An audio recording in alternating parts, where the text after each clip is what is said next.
Señor, queremos pedirte por las naciones de la tierra.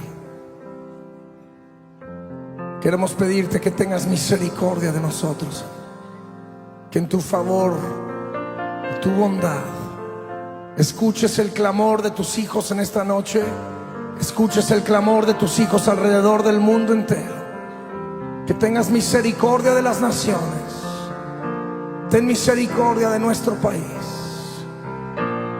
Hermano, levante su voz y ahí donde usted está empiece a clamar al Señor y a decirle: Señor, acuérdate que tú eres un Dios de pactos y que guardas los pactos desde la antigüedad, que nunca has fallado a tu palabra, Señor, y que nunca fallarás a tu palabra jamás.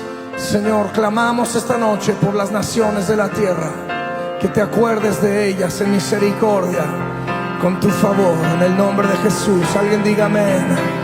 Acuérdate, oh Señor, cántelo conmigo, de las naciones de la tierra.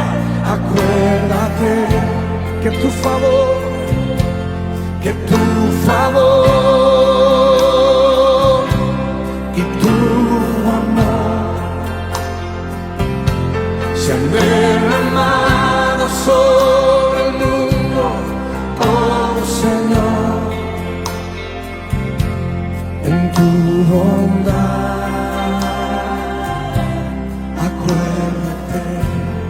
Acuérdate, Señor, acuérdate,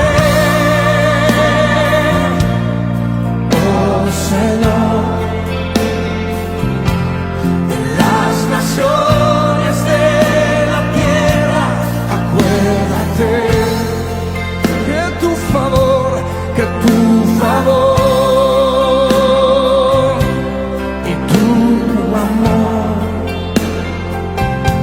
se han derramado sobre el mundo, oh Señor, en tu bondad, en tu bondad.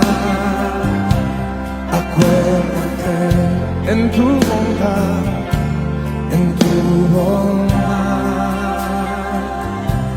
Acuérdate, en tu bondad, Señor, en tu bondad.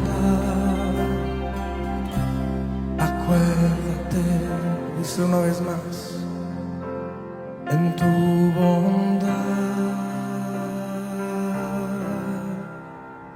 Acuérdate.